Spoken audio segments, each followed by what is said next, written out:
Assalamu alaikum.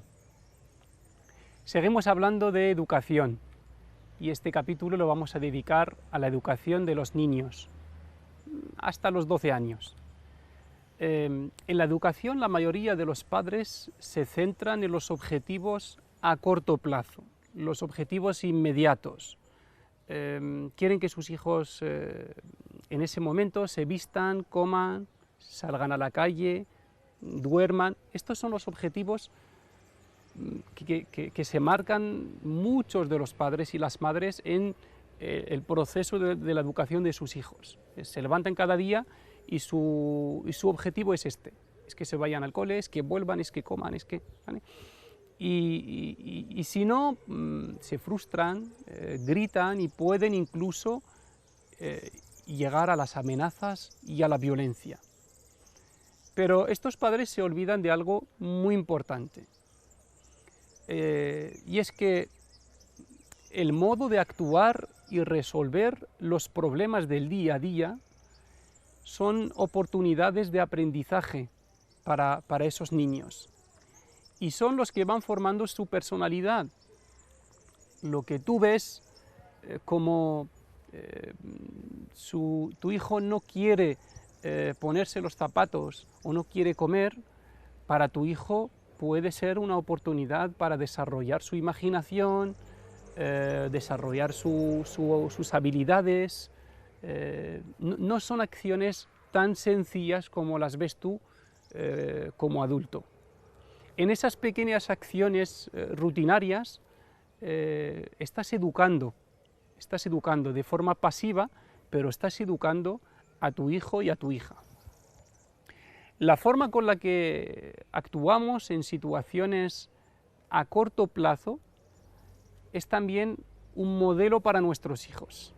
Es decir, no solo son oportunidades de aprendizaje para ellos, para desarrollar sus habilidades, son también oportunidades, momentos en los que les estamos enseñando cómo actuar en la vida, cómo afrontar los problemas, cómo resolver y actuar en los momentos de dificultades o de estrés. Ellos aprenden a manejar el estrés al observar la forma con la que lo hacemos nosotros. Por ejemplo, si tu hijo ve que gritas y golpeas cuando estás estresado, esto será lo que él aprenderá a hacer. Aprenderá a gritar, a golpear cuando está en un momento de estrés. Así que cada vez que resuelves una situación de un modo incorrecto, con la violencia, con los gritos, estás perdiendo una oportunidad de enseñar a tu hijo la mejor manera de hacerlo. Antes de actuar, para inculcar esta visión a largo plazo en las acciones rutinarias del día a día, piensa antes de actuar. Es decir, antes de intervenir en algo que está haciendo tu hijo, antes de corregir algo, antes de gritar, piensa, ¿así es como quiero que mi hijo resuelva sus problemas cuando tenga 20, 30 años? ¿O no? ¿O no? Si tú piensas en esto, si tú piensas en recuerdas esta visión a largo plazo, en ese momento puedes frenar tu ira, tu enfado, tus nervios y actuar de una manera más serena y más responsable. Aunque resulte difícil, una buena educación es la que combina entre la visión a largo plazo, es decir, visualizar el modelo de tu hijo adulto, la personalidad que quieres que tenga, y los objetivos a corto plazo, que son comer, beber, vestirse, entrar a casa, ducharse, ¿vale? Porque muchas veces estos dos objetivos entran en conflicto. Tú tienes prisa, quieres salir de casa para llegar a la hora, y por otro lado tienes que respetar que tu hijo haga las cosas por su cuenta, para que consiga autonomía, independencia, habilidades, ¿vale? Combinar estas dos cosas no es fácil, pero la buena educación es la que combina ambas perspectivas. La solución es tener una imagen clara de tu hijo dentro de 20 años o 30 años y visualizarla todos los días. Es decir, todos los días recuerda la imagen que quieres de tu hijo adulto. Tú quieres que tu hijo sea responsable, honesto, cariñoso, pacífico, justo, solidario y mil cosas. Entonces tienes que utilizar todo lo que sale de ti, todas las palabras, las órdenes, los gestos, las acciones, para construir esa imagen. Y tienes que intentar no hacer nada que perjudique esa imagen, que entre en contradicción con ese proyecto, con esa visión que quieres conseguir. Una de las claves para lograr esta armonía entre los objetivos a largo plazo y los objetivos a corto plazo es ver los desafíos a corto plazo como oportunidades para trabajar hacia los objetivos a largo plazo. Es decir, esas acciones rutinarias del día a día, verlas como actividades educativas. Cuando tu hijo está comiendo, cuando tu hijo se está vistiendo, cuando tu hijo se está duchando, esas son acciones educativas que le están ayudando a desarrollar capacidades. No las interrumpas, no las hagas por él,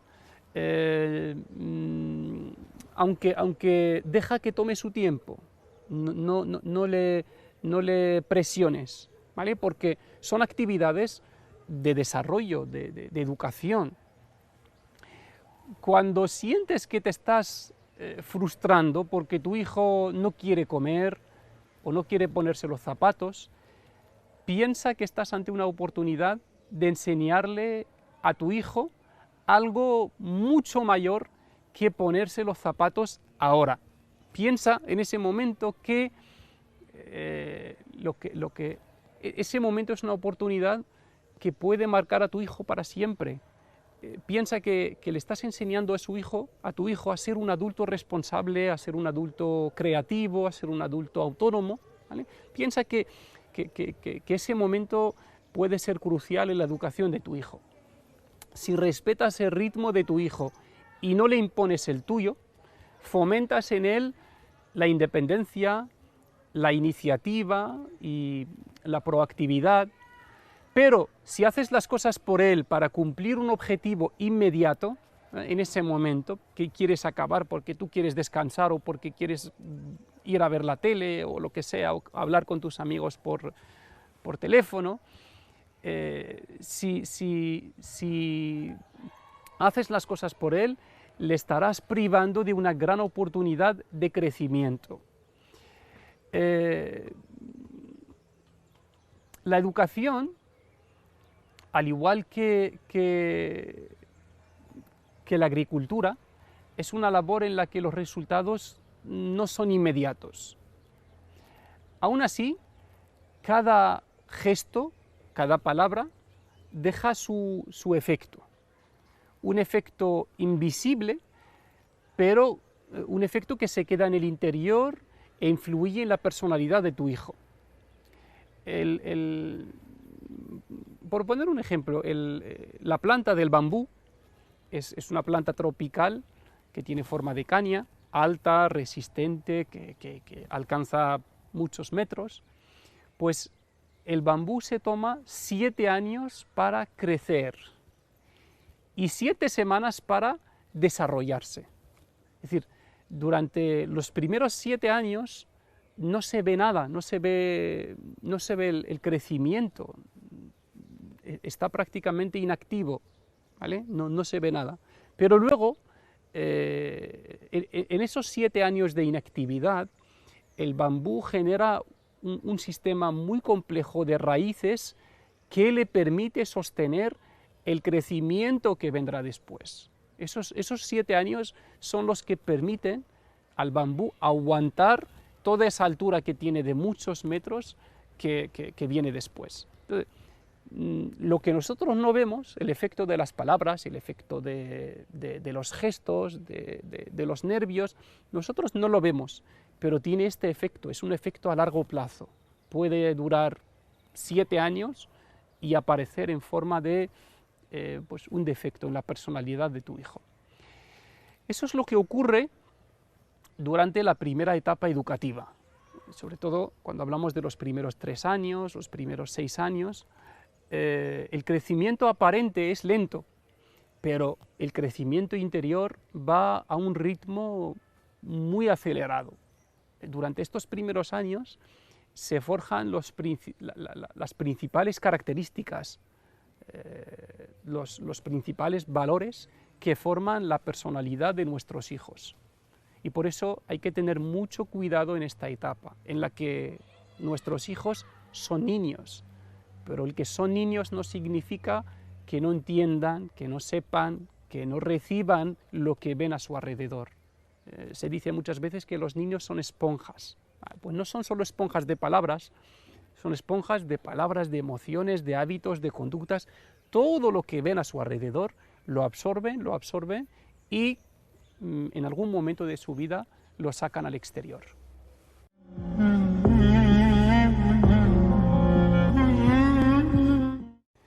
La etapa de la infancia, que en este capítulo hemos situado hasta los 12 años, aunque esta franja de 0 a 12 años es demasiado larga y no podemos decir que los niños en toda esta etapa tengan las mismas características, pero bueno, no podemos dedicar muchos capítulos a cada una de las etapas.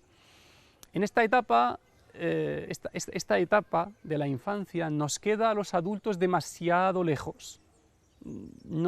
Cuando somos padres no nos acordamos de esa etapa de nuestra vida. Y eso quiere decir que no conocemos a nuestros hijos en esa etapa. No conocemos cómo piensan, cómo sienten, qué quieren, qué les molesta, qué necesidades tienen. Necesitamos conocer esa etapa. Necesitamos conocer a nuestros hijos en esta etapa. Si supiéramos todo eso de nuestros hijos, podríamos eliminar mucho estrés y mucha frustración de nuestros hogares. Cuando miramos el mundo a través de los ojos de nuestro hijo, de nuestra hija, de 1 año, de 5 años o de 12 años, podemos empezar a entender su comportamiento. Y entonces podremos ser maestros mucho más eficaces.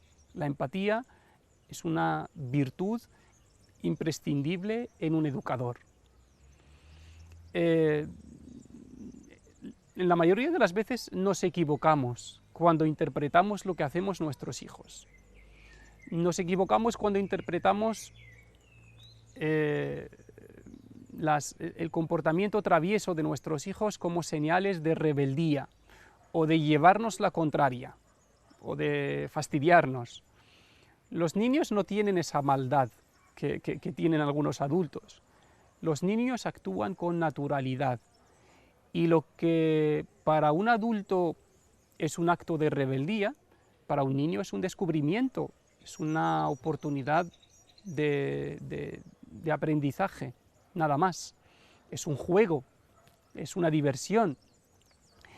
El mal comportamiento de un niño es una señal de una necesidad no atendida.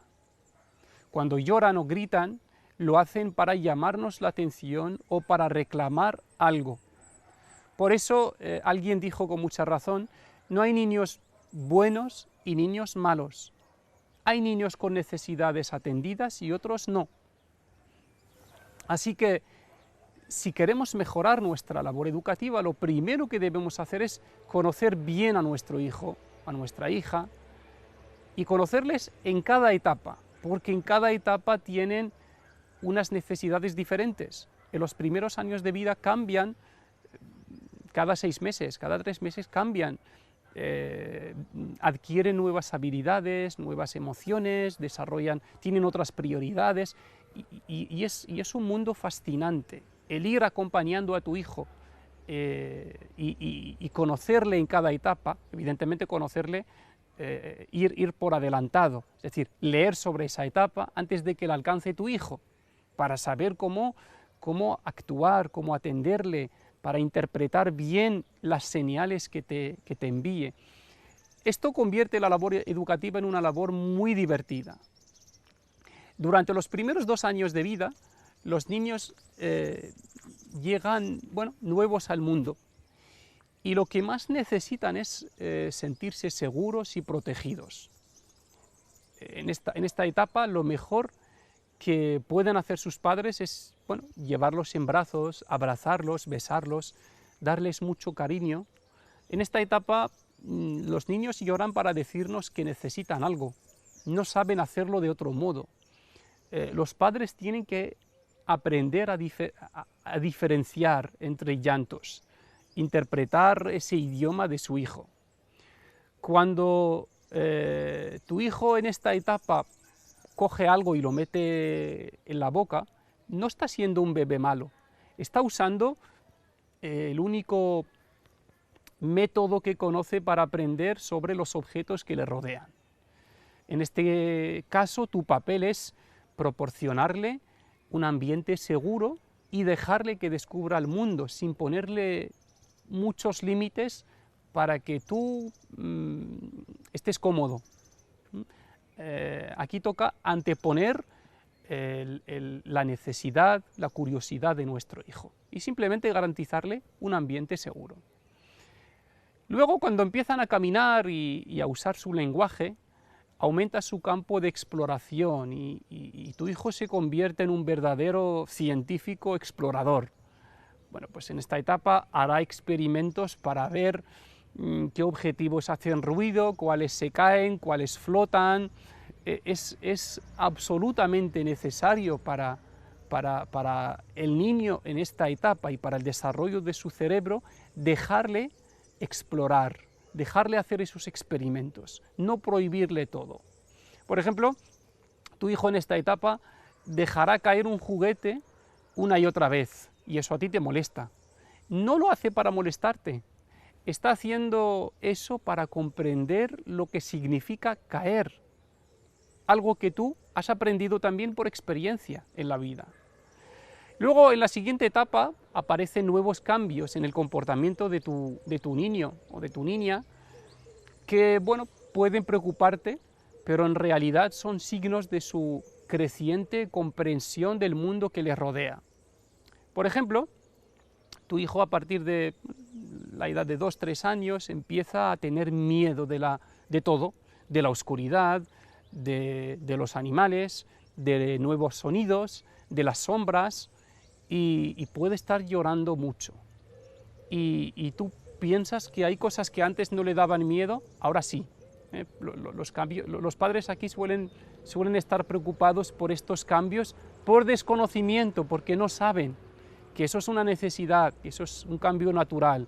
Piensan que sus hijos están actuando con menos madurez que antes, y no es así. En realidad estos cambios son signos de que tu hijo está madurando. A medida que tu hijo entiende más sobre el peligro, aprende a tener más miedo. Antes no tenía la noción del peligro. A medida que crece la imaginación y puede pensar sobre las cosas que no puede ver, que antes no lo hacía, empieza a tener miedo a fantasmas o monstruos. En lugar de burlarte de él cuando te dice que hay un monstruo, pues entiende que tu hijo está desarrollando la imaginación. Otro signo del desarrollo de tu niño es la vergüenza también repentina. Hay niños que de repente empiezan a tener vergüenza. Incluso los niños que eran antes extrovertidos, sociables, empiezan a actuar de una forma diferente cuando llegan a una determinada etapa. Pues por ejemplo, tu hijo de repente empieza a actuar, empieza a no querer saludar a los extraños, no querer hablar con ellos, no querer estar con ellos, y eso a ti te deja mal en algunas situaciones. Esta es una señal de que tu hijo está entendiendo las relaciones sociales y está empezando a distinguir entre personas conocidas, desconocidas, cercanas, lejanas. Tienes que respetar esto en él. Bueno, tu hijo va creciendo y llega a la etapa en la que desea saberlo todo. Cuando ve algo nuevo, desea saber cómo se llama, para qué sirve, cómo funciona, por qué se mueve de cierta manera. En esta etapa los niños hacen tantas preguntas que, bueno, a los adultos nos cansamos de responder a todas esas preguntas. Y a veces, pues bueno, hay padres que incluso pues, pueden ponerse nerviosos, pueden enfadarse, pueden hacer callar a sus hijos, pero los padres pueden construir aquí un cimiento fuerte para el aprendizaje de sus hijos. Si responden de forma respetuosa a sus preguntas y si no saben, decirle que no sé o investigar la respuesta a esa pregunta. Si respetamos la curiosidad de nuestros hijos, experimentarán la alegría de aprender y este sentimiento se quedará con ellos hasta que sean adultos. Siempre tendrán esas ganas de descubrir, de aprender, esa curiosidad. Hay muchos padres que matan la curiosidad en sus hijos. Los padres que tratan de responder a las preguntas de sus hijos o que los ayudan a encontrar esas respuestas están enseñándoles muchas cosas. Están enseñándoles que está bien no saber todo, que la ignorancia no es mala, no es un defecto, y que sus ideas son importantes, que sus preguntas son importantes, tienen valor. Les están enseñando a preguntar, les están enseñando que hay muchas formas de encontrar la información, les están enseñando que resolver los problemas es algo divertido. Muchas cosas podemos enseñar a nuestros hijos o privarlos de ellas según cómo respondemos a sus preguntas. En la siguiente etapa tu hijo empieza a desenvolverse solo, sin sus padres. Bueno, empieza a ir al cole, a tener amistades, 5 o 6 años, ¿vale? Empieza a aprender a llevarse bien con muchos niños, a tener amistades, seguir horarios, rutinas, y aquí necesita que le acompañes en este cambio y le des tu apoyo. A algunos padres les cuesta entregar a su hijo a la sociedad, y a la escuela, a las amistades, y creen que con eso están perdiendo el control sobre sus hijos. Pero esto es una parte necesaria e importante del desarrollo de tu hijo. Están hechos para convertirse en adultos autónomos. En la última etapa, 9, 12 años, el niño empieza a dejar de ser niño y para convertirse en un adolescente. Su cuerpo cambia, sus emociones también. Aquí el niño desea más independencia de sus padres y ellos se preocupan porque creen que todavía no tiene el conocimiento y las habilidades necesarias para tomar sus propias decisiones. En esta etapa los niños se dan cuenta de que pueden estar en desacuerdo con sus padres. En esta etapa están formando sus propias creencias y convicciones, están averiguando quiénes son como individuos, y aquí empiezan a verse los frutos de la educación de las etapas anteriores. Aquí empieza a verse si tú has educado antes a un hijo independiente, autónomo, curioso. Aquí empieza a verse en su personalidad. Un gran desafío en la crianza en esta etapa es proteger a tu hijo, a la vez que responder a su creciente necesidad de independencia. Es decir, respetar que quiera ser independiente y protegerlo de los peligros que pueda suponer ser independiente en el mundo de hoy. Con todo esto es un breve resumen. Con todo esto lo que quiero decir es que la clave en la educación, la clave principal, la llave maestra es conocer las necesidades de tu hijo en cada etapa, para evitar el estrés, para evitar la frustración, que son innecesarios en la mayoría de las veces, para convertir la labor educativa en algo muy agradable, en algo muy divertido, porque cuando entiendes el porqué de cada conducta de tu hijo, cuando le encuentras sentido dejará de molestarte. Es muy importante conocer a tu hijo bien para actuar de manera eficiente, ofreciéndole lo que de verdad le será útil, lo que de verdad necesita en esa etapa y no lo que tú crees que necesita.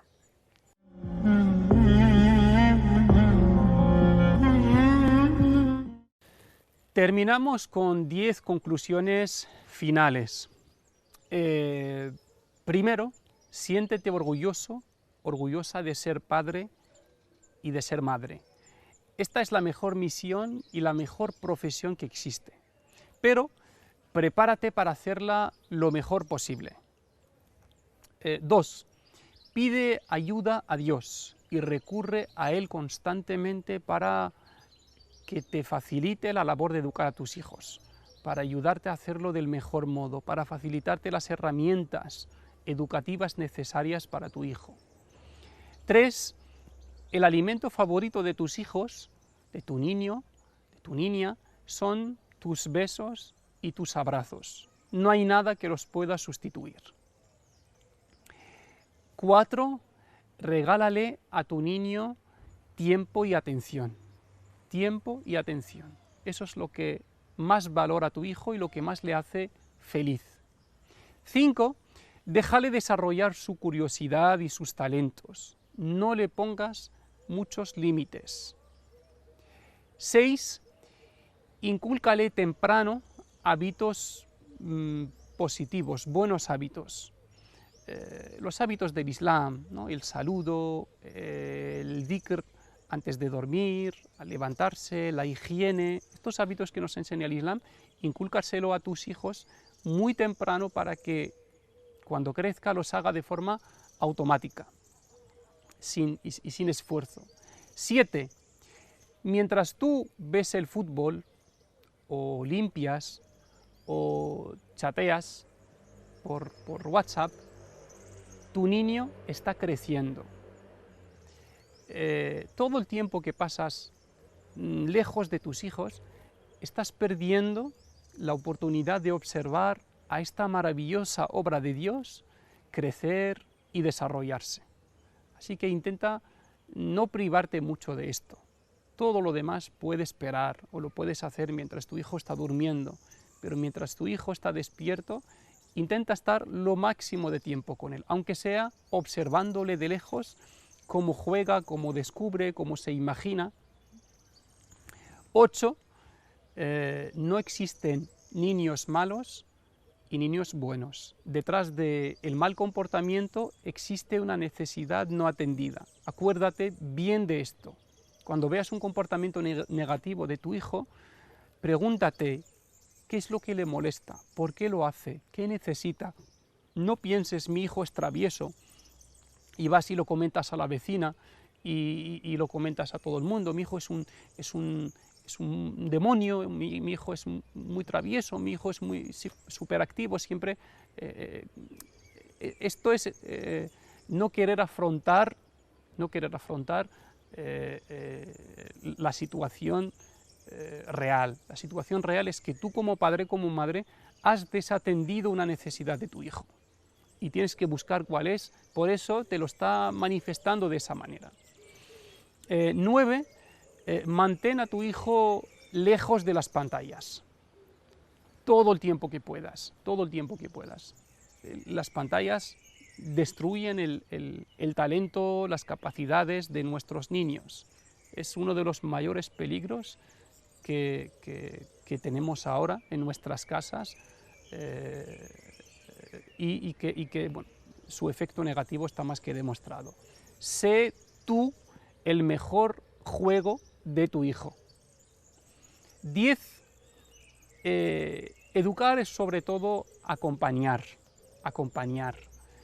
No impongas nada a tu hijo y no le ayudes demasiado. No le impongas nada y no le ayudes demasiado. Deja que tu hijo se desenvuelva solo, lo intente una y otra vez. ¿Vale? Amar a tu hijo no significa hacer las cosas por él, o facilitarle todo, traerle, si quiere, agua de la cocina.